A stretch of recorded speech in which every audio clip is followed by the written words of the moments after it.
Everybody for coming, and before I went to bed, here's the bar.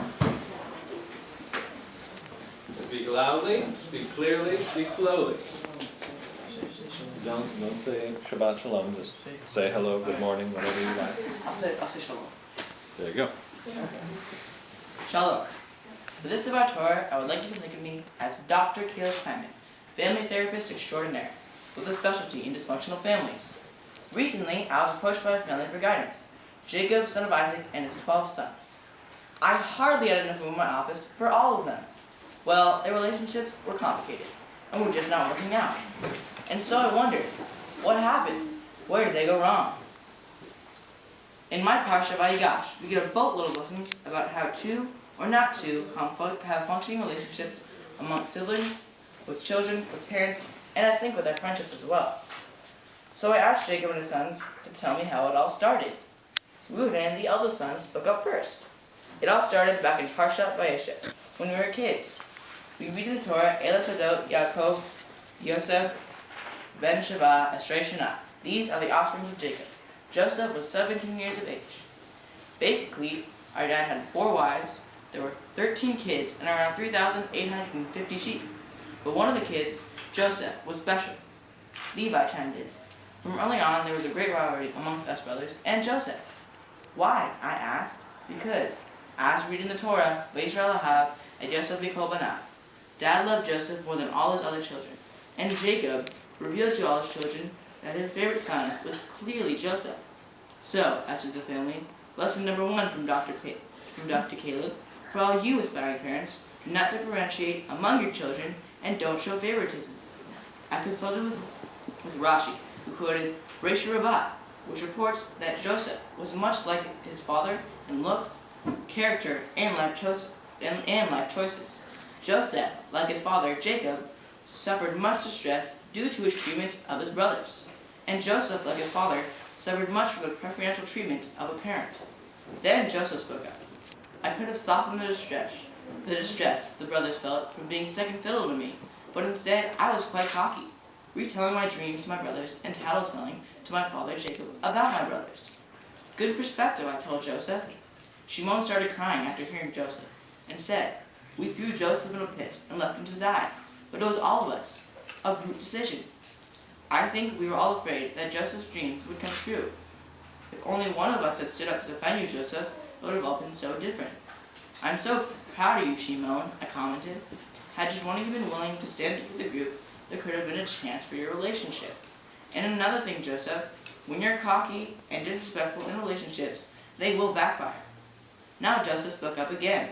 Fast forward 13 years, and I am now the viceroy of Egypt. Having interpreted the dreams of Pharaoh, I was appointed the second in command after Pharaoh. A terrible famine gripped the entire known world, and only because of my planning, Egypt was thriving. Joseph, I interrupted, you're sounding cocky again. Joseph continued. I finally got the chance to get even with my brothers. My informants reported that my father's family was suffering from the famine, and that he sent my brothers to get some food from Egypt. I immediately recognized them, but I did not reveal myself. Why not? Judah asked. What happened? It could have all been so different. Instead, you set up an elaborate scheme to test us, to see whether we had changed over the years. And so, Joseph, did they? I asked. Yes, the brothers passed the test, but not without much pain and suffering that you inflicted on us, screamed Benjamin. Joseph, I asked, why didn't you reveal yourself? Well, said Joseph, I was still pretty angry, and I wanted some revenge. Also, I knew my dreams were prophecies, and they had to be fulfilled. Since only 10 brothers showed up in Egypt, I needed to have them bring down Benjamin. And besides, I wanted to see how they would treat him. Well, Joseph, I said, you needed to turn it around quicker, so that all the brothers could feel good in their relationship, with you. And with that, I ended the group session, since every good therapist gets the last word. Later, when I was reflecting on the family, I thought, Joseph could have been less cocky, and his brothers would have most likely respected him more. Also, if Joseph had not tricked them down in Egypt, his brothers would have been remorseful. Instead, Joseph made them nervous and afraid of him, and so Joseph did not encourage the brothers to want to apologize for throwing him in the pit. As for the brothers, had they been able to withstand the taunting of the immature teenager, Joseph, Perhaps instead of getting rid of Joseph, they could have tried to win their father's respect. Clearly, their father was not paying attention to his children's feelings. As a good therapist, like my mom, I realized that the rivalry between the brothers was set in motion way before they were even born, each child being the sons of different mothers, Rachel and Leah, Zilpah and Bilhah. The brothers didn't do anything wrong in Egypt, and their actions, as well as reactions, were not bad at all. Finally, when they were in Egypt, Judah became the family leader, and he would not allow any bullying.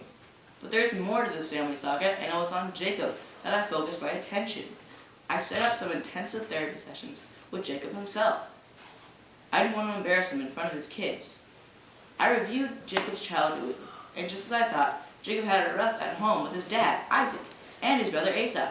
There was a lot of deception and hurt feelings, which were never fully discussed and worked through. It could have helped so much. Later, with his father-in-law Laban, Jacob once again dealt with major issues around deception and lies. I broached the topic of karma with Jacob. Hadn't he heard of the saying, "What goes around comes around"? After all, Jacob had really deceived his brother Esau, and his father Isaac. As a dad, had Jacob respected all his sons equally, they could have avoided the great jealousy and animosity amongst each other. In Egypt, Jacob probably should have called a family meeting and gone in the face of the brothers for trying to kill Joseph in the first place. In this parsha, we have one of the great reunions in the Torah between Jacob, Joseph, and his 11 brothers. But sadly, the opportunity was lost. The brothers could have forged better relationships with Joseph as adults, but they needed their father, Jacob, to facilitate it. Now, that's why they pay me the big bucks. Did the brothers ever change?